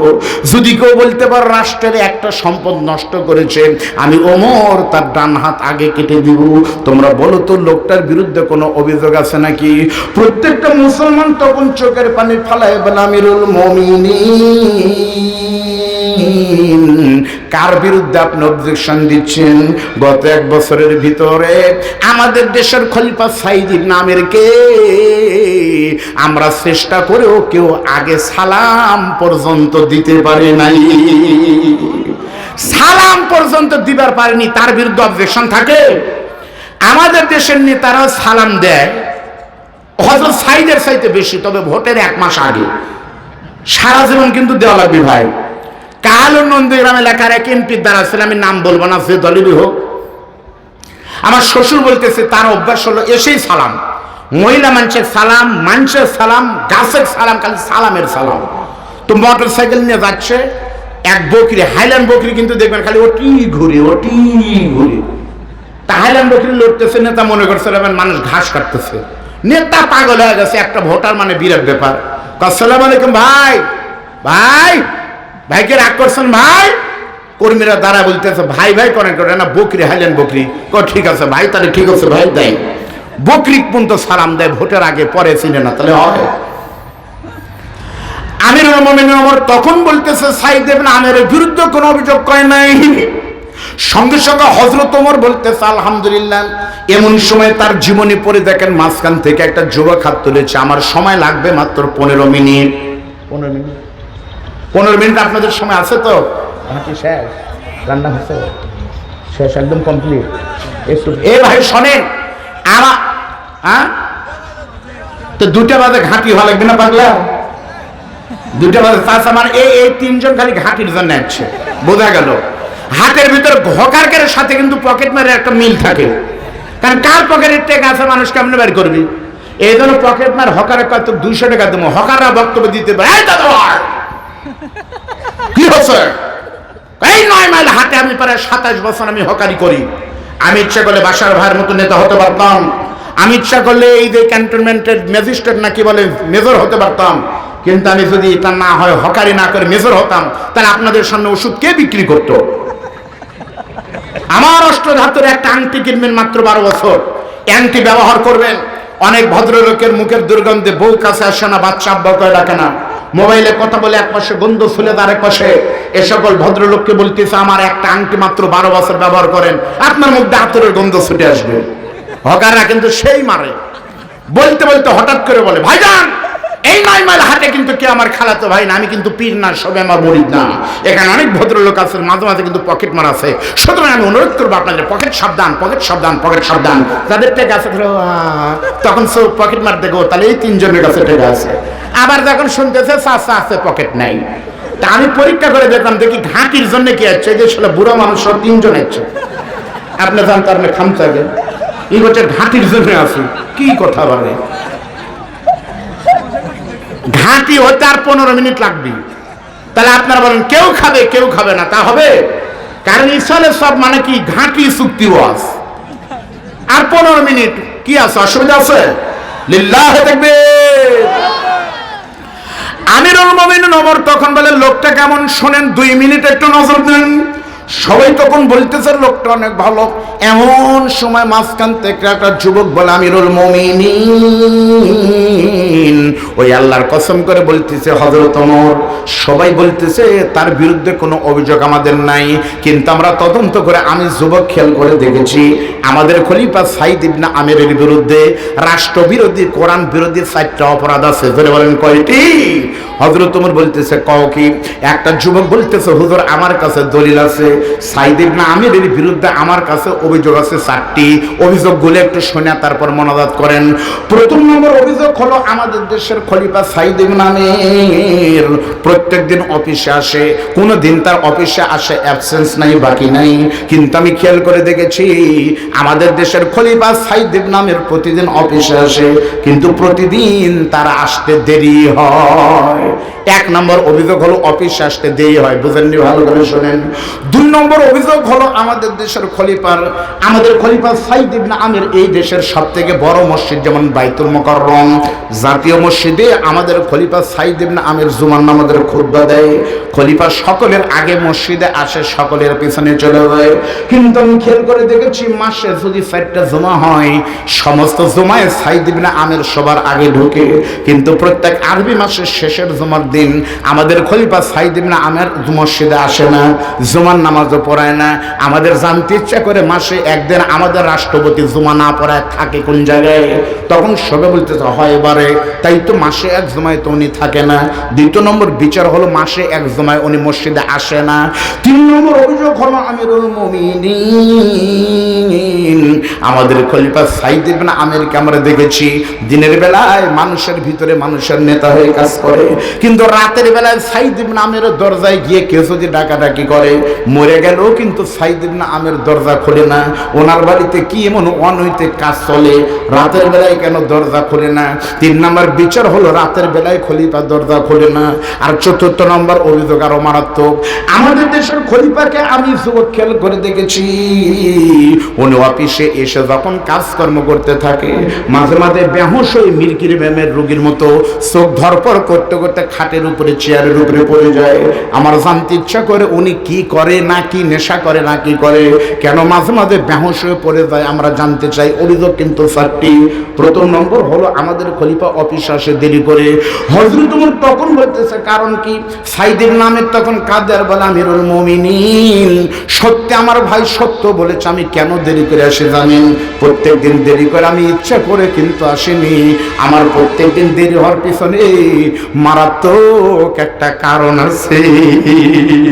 আলেমরা কিন্তু বুঝতেছে কারণটা কি। কারণ আমি জানি কারণ বলার সময় কিন্তু আমার আজকে হবে না, শুধু কারণগুলো শোনেন, উত্তর আরেকদিন শুনবেন।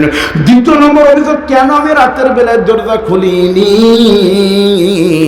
এই অভিযোগ যদি আপনি জানতেন কেন খুলি না, আপনি ওমরও কিন্তু দরজা খুলতেন না। কেন খুলি না তার পিছনে কারণ আছে। 3 নম্বর, মাসে কেন এক জুমায় আমি নামাজ পড়াতে পারি না, এমনি নয়, তার পিছনে কিন্তু মারাত্মক একটা কারণ আছে। 4 নম্বর, কেন আমি রাতের বেলায় কি বলে মাঝে মাঝে বেহুশ হয়ে চলে যাই, এর পিছনে লোমহর্ষক গগন বিদারী একটা দুঃখের ঘটনা আছে। এই 4টা কারণ যদি আমি বলতে যাই, আমার বিশ্বাস 2 মিনিট করে বললেও কিন্তু 8 মিনিট সময় দরকার। আমি কিন্তু সেদিকে জবানার দরকার নাই, আপনারা পরে শুনবেন। কিন্তু আমার বিশ্বাস আজকের মাহফিলে 3 নম্বর মানে প্রধান বক্তা যিনি ওয়াজ করেছেন, ভাই আমার ফার্সি ভাই, আগে আমার রুহুল আমিন চাচা ওয়াজ করেছে, আমার জানা নাই, আমি দেখেছি আমার মানে কি বলে সালমান ফার্সি ভাই মহিলাদের নিয়ে কোনো কথা মনে হয় বলেনি, বলছে আমার কানে আসেনি, বলছে না রুহুল আমিন চাচা তাও বলেনি। চাচা বাটাম ফাটাইতেই টাইম পায় না, কখন মেয়েদের ওয়াজ করবি। তাহলে 3টা বক্তার 2 জনে কিন্তু বলেনি। আমি যদি না বলি তাহলে মা বোনদের কি খালি ঘাঁটি।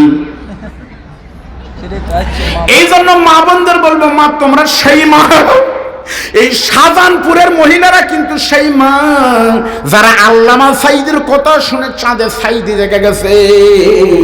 বগুড়ার সারিয়াকান্দি সোনাতলার পুরুষ মানুষ বের হতে পারেনি, শাহজাহানপুরের মহিলা কিন্তু এখনো কোরআনের জন্য জীবন দিতে প্রস্তুত।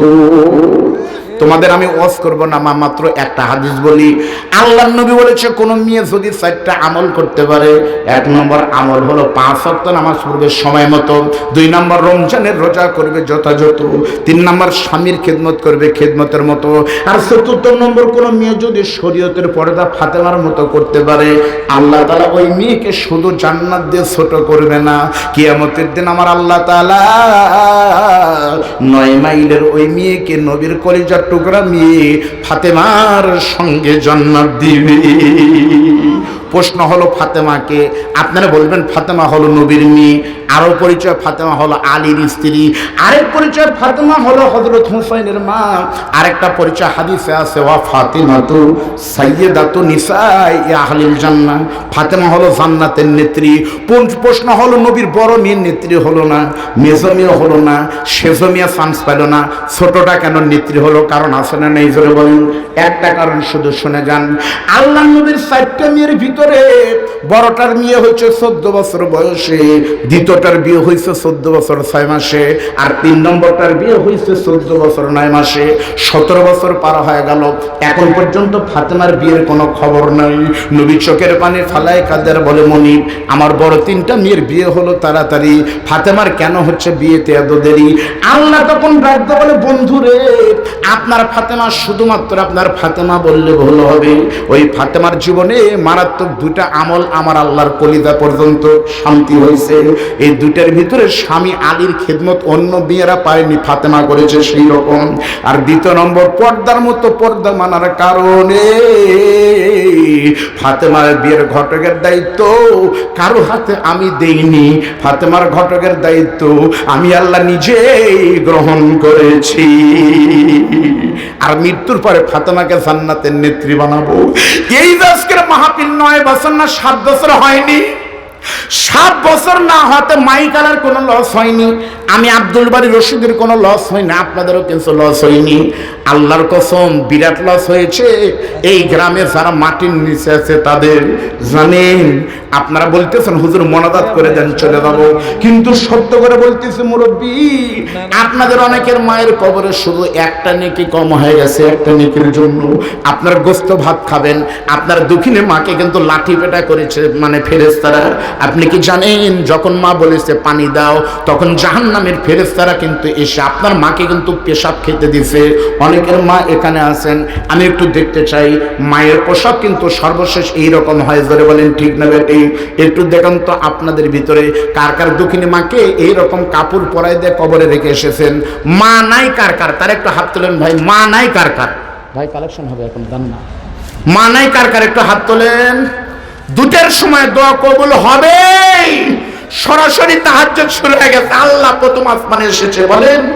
এবার হাত নামান, একটু দেখান তো বাবা নাই কার কার? আমিও সেই দলে আছি ভাই, আমিও সেই দলে আছি ভাই, আমারও বাবা নাই, হাত নামান। আপনাদের ভিতরে এতগুলো মানুষ যাদের মা নাই বাবা নাই, এই যে আপনার মা কবর থেকে এসে একটা নেকির জন্য হাইওয়েতে এসে বলতেছে বেটা রে, পা ধরে বলি বেটা খাবার দরকার নাই, একটা নেকি দিয়ে একটু যাবি।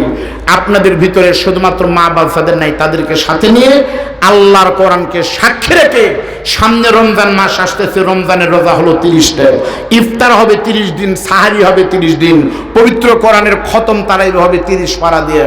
30 পারা কোরআনের নামে নামে আপনাদের ভিতরে শুধুমাত্র 30 জন মানুষ এই বিশাল বড় ইসলামের সওয়াবের, ইসলামের সওয়াব মাহফিল কমিটি আলাদা না ভাই, মাদ্রাসার থেকে তো না, না মাদ্রাসায় এখানে দাখিল মাদ্রাসা, নবীর ঘরে দারুল উলুম দাখিল মাদ্রাসার জন্য ইসলামের সওয়াব কোরআনের মাহফিলের জন্য আগামী বছর বা এই বছরের খরচের জন্য একটা করে 1000 টাকা দিবেন, 30 জন 30,000, ছোট মুখের বড় দোয়া ইনশাআল্লাহ।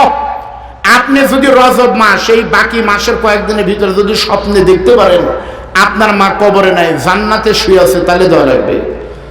আর এই 30 জনকে আল্লাহ যেন হাজি না বানায়, কবরে না নেয়, শুধুমাত্র পাড়ায় পাড়ায় একজন করে 30 পাড়ার 30 জন মানুষ কে বলবেন হুজুর আমি একটা 1000 টাকা দেবো, এতগুলো মানুষকে আমি জোরে তাকবীর দেব, মোনাজাতের নাম ধরে দোয়া করবো।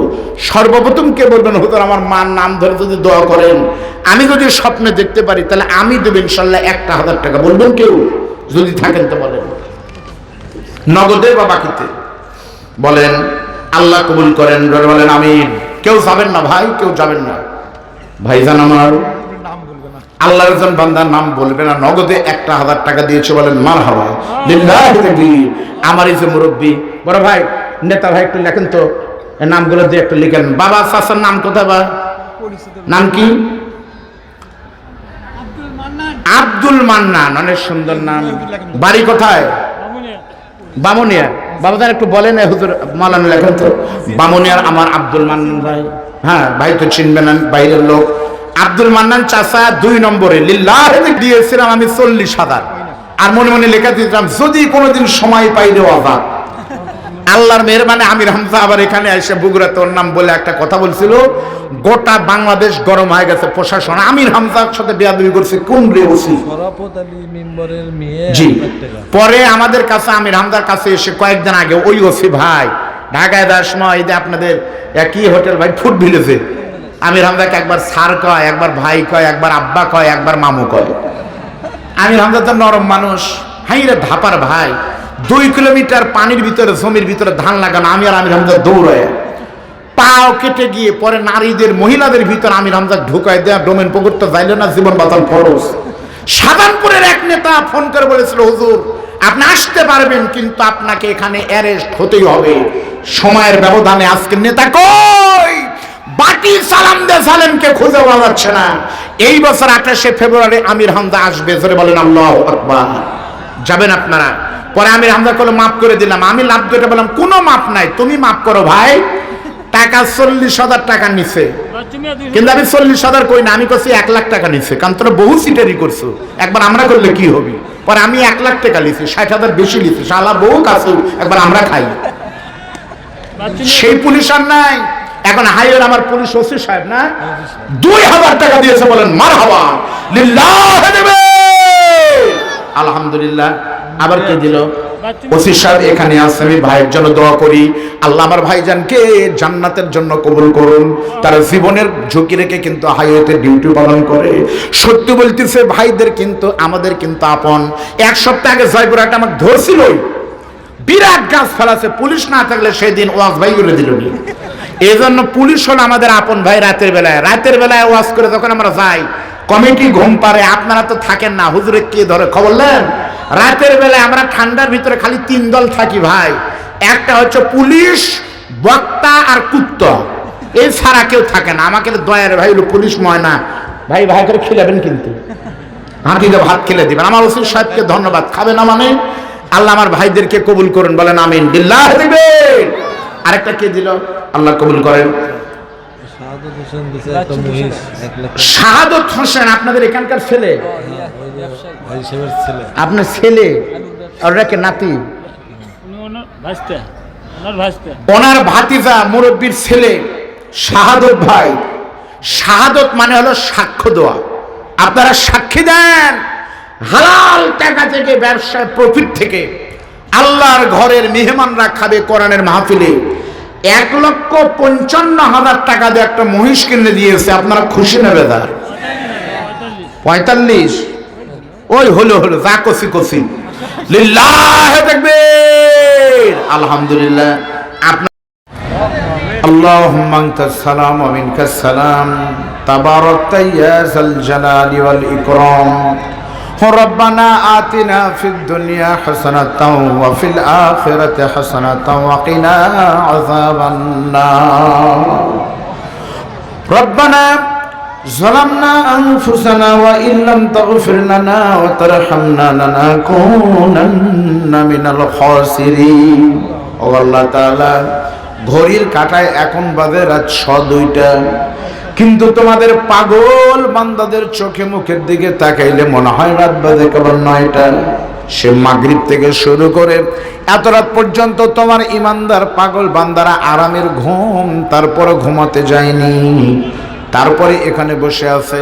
তাদের বিশ্বাস হলো আখিরি মনাজাতে দোয়া হবে, সেই দোয়া হয়তো কবুল হবে।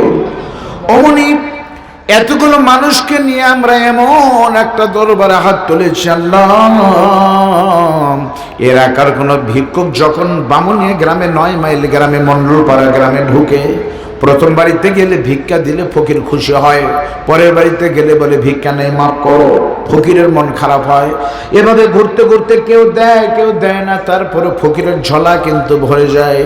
কিন্তু আমরা এমন একটা দরবারের ফকির মনি, আমাদেরকে শুধু তুমি যদি বলো মাফ করো, তোমাদের দোয়া কবুল হবে না।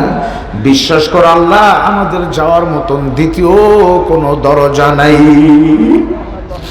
দীর্ঘদিন পরে আশাবারা বুক নিয়ে গোনার বোঝা মাথায় নিয়ে তোমার আলিশান দরবারে দোকানে হাত তুলেছি। আল্লাহ, মেহেরবানি করে আমরা যারা দোকানা করে হাত তুলেছি, আমাদের সকলের জিন্দেগির সব গুনাহগুলিকে তুমি মাফ করো। ও মালিক, এই নেকিকে কোটি কোটি গুণ বাড়াই দিয়ে সর্বপ্রথম সোনার মদিনায় 6000 মাইল দূরে রওজা আথারে নবী আমার ঘুমাচ্ছেন আমাদের জন্য। আল্লাহ, মেহেরবানি করে আজকের সালাম টুকুন দরজা নবীর মোবারক কদম পর্যন্ত পৌঁছে দাও। আব্বাজান আদম থেকে শুরু করে এখন পর্যন্ত সমস্ত আম্বিয়া আলাইহিস সালাতু সালাম, সাহাবায়ে কেরাম, তাবেঈন, তাবেঈন, খোলাফায়ে রাশিদিন, আইম্মায়ে মুজতাহিদিন, হক্কানি পীর বুজুর্গানে দিন, সারা পৃথিবীর মাটির নিচে যত মুমিন মুমিনাত ঘুমিয়ে গেছে, আল্লাহ আজকে রাতের হাদিয়া টুকুন তাদের সকলের রূহ মোবারক পর্যন্ত পৌঁছিয়ে দাও। ও মালিক, মনোনাথ শুরু করলে 2জন মানুষের কথা বেশি মনে পড়ে। এই মানুষের ভিতরে আমরা যারা দোকানে হাত তুলেছি, আমাদের দুঃখিনী মা নাই। এই শীতের দিন কম্বল গায়ে দিলে আমাদের ঠান্ডা লাগে, আর অন্ধকার কবরে পাগলি মা কেমনে শুয়ে আছে বালিশ তারা আমাদের জানা নাই। মেহেরবানি করে যাদের মা নাই, তাদের মায়ের কবরকে তুমি আল্লাহ জান্নাতের টুকরা বানিয়ে দাও। আমি সহ যাদের পিতা নাই, বাবার মতন আপন বন্ধু নাই রে দুনিয়ায়, আমার সঙ্গে যারা আমিন আমিন করতেছে, অসুস্থ যারা আছে তুমি তাদেরকে সুস্থতা দান করো। ঋণগ্রস্তদের ঋণ পরিশোধের সুযোগ দাও। কলিজার টুকরা ছাত্র ছাত্রীদের মেধা শক্তি খুলে দাও। কৃষক যারা আছে তাদের কৃষিকাজে বরকত দান করো। আল্লাহ, শহরের পাশে মাহফিল, তুমি মেহেরবানি করে ব্যবসায়ীদের ব্যবসা বরকত দান করো। চাকরিজীবীদের প্রতি রহম করো। বেকারদের বেকার সমস্যার সমাধান করো। চাকরিজীবীদেরকে পরীক্ষায় ভালো করার সুযোগ দাও। বোনদের বিয়ে হয় না, যৌতুকবিহীন বিয়ের ব্যবস্থা করো।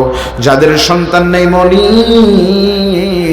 তাদেরকে একটা সন্তান দিয়ে কলিজাটা ঠান্ডা করো।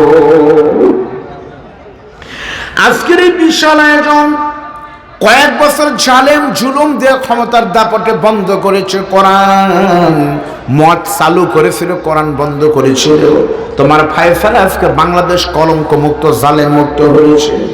আল্লাহ তাআলা দীর্ঘদিন পরে এলাকার মানুষের আজকে একটা আনন্দের দিন, এত বড় আয়োজনের সাক্ষী যারা হলাম, বামুনিয়ার 9 মাইল দারুল উলুম দাখিল মাদ্রাসার প্রাঙ্গণে 59তম বার্ষিকীর মাহফিলে আল্লাহ আজকের মাহফিলের বরেণ্য সভাপতি, এলাকার কৃতি সন্তান বরেণ্য আলেম মুফতি মাওলানা আব্দুল কাদের হুজুরের হায়াতে বরকত দান করো। সহসভাপতি মাওলানা সুলতান আহমেদ জনাব আব্দুর রহিমকে কবুল করো। সঞ্চালক দেলোয়ার ভাইকে কবুল করো। প্রধান অতিথি বগুড়ার সমস্ত মানুষের অত্যন্ত পরিচিত, এই বগুড়ার উন্নয়নের কিংবদন্তিদের ভিতরে একজন জনাব হেলালুজ্জামান তালুকদার লালু সাহেবের হায়াতে বরকত দান করো। বিশেষ অতিথি 2 জন জনাব বেলায়েত হোসেন, অধ্যাপক ডাক্তার আবুল আলমকে কবুল করো। প্রধান পৃষ্ঠপোষক আল্লাহ যার নাম এখানে বলার কোনো সুযোগ অন্যভাবে নাই, যে মানুষের জন্য এলাকায় হয়েছে। কবে যখন ছোট ছিলাম বাসার ভাই তখন থেকে চিনতাম, একজন ভালো মানুষ হিসেবে দীর্ঘদিন চিনি। আল্লাহ তাআলা নবীর ঘর মাদ্রাসার জন্য এলাকার মানুষদের কিনে আয়োজন করেছে। আল্লাহ আমার দোয়া যদি তুমি কবুল নাও করো, এখানে অনেক মানুষ আছে যাদের আমিন তোমার দরবারে বড় দামি। মেহেরবানি করে আমার বড় ভাই জনাব আবুল বশরের জন্য দোয়া করি মনি, মৃত্যু পর্যন্ত আমার ভাইটাকে তুমি মানুষের সেবা করার সুযোগ দিও।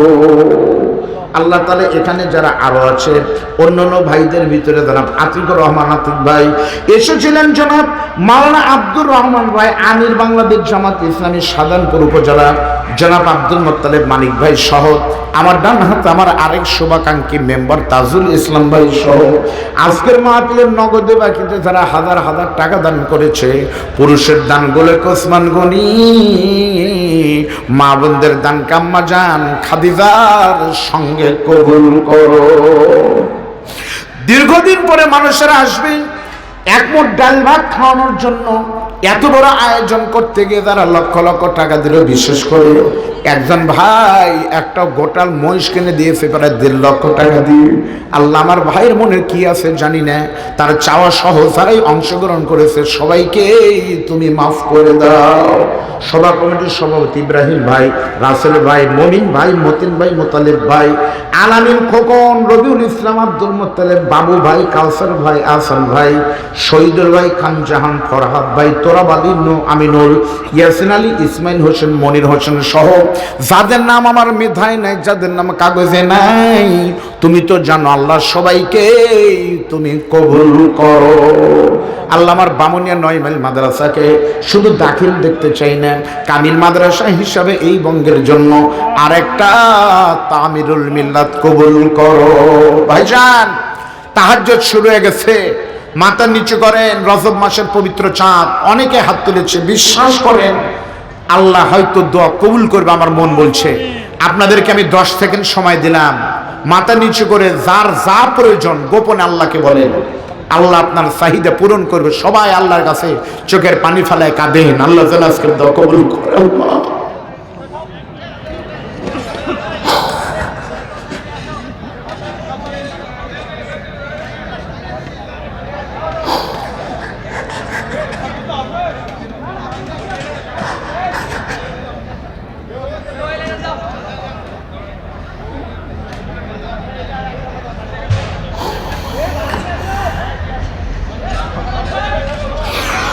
অমনি আমি নিজেও জানি না আমার ডান পাশে ভাই আমার কি চাইলো, বাম পাশে আমার ছোট ভাই মাওলানা আরিফুল কি চাইছে আমার জানা নেই, কিন্তু কোন দেশের কোন গাছের কোন পাতা কয় সেকেন্ডে পরে তুমি তাও যদি জানো।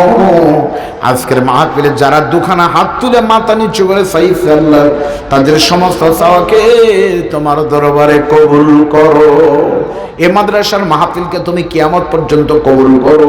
এই মাদ্রাসা থেকে বড় বড় আলেম বের হওয়ার সুযোগ দিও। কোরআনের পাখি আল্লামা সাইদির মতো আলেম তুমি কবুল করো। আল্লাহ বাংলাদেশের জন্য যারা জীবন দিয়েছে, নতুন স্বাধীনতার সূর্য উদিত হয়েছে, যুবক মানুষ শহীদ মুগ্ধ, রক্ত দিয়েছে, পানি দিয়েছে মানুষের মুখে তুলে দিয়ে, রক্ত দিয়ে আল্লাহ তাআলা জীবন দিয়েছে আমাদের জন্য। শহীদ আবু সাইদ ভাই সহ যারা দ্বিতীয় স্বাধীনতার জীবন দিয়েছে আল্লাহ তাদের প্রত্যেকে তুমি শাহাদাতের মর্যাদা দান করো। রব্বির হামহুমা, সকলে একটু বলেন রব্বির হামহুমা কামা রব্বায়ানি সগীরা।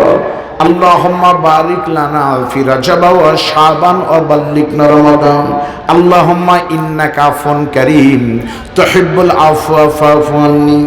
সর্বশেষ এই দোয়া পড়ে শেষ করতেছি মনিব, যেদিন আমাদের মৃত্যু হবে রমজান মাসে তুমি মরণ দিও, হজে না নিয়ে মদিনা জিয়ারত না করে তুমি আমাদেরকে কবরে নিও না। যখন মৃত্যু হবে, আজরাইল যখন সামনে দাঁড়াবে, তোমার নবীর চেহারা দেখতে দেখতে আমাদের শেষ নিঃশ্বাস বের করে দিও। আর মৃত্যুর সময় আমাদের সকলের জবানে কালিমা নসিব করে দিও। আল্লাহু আকবার, আল্লাহু আকবার, লা ইলাহা ইল্লাল্লাহ, আল্লাহু আকবার, আল্লাহু আকবার, ওয়ালিল্লাহিল হামদ। সুবহান রাব্বিকা রাব্বিল ইজ্জাতি আম্মা ইয়াসিফুন ওয়া সালামুন আলাল মুরসালিন। আমিন আমিন।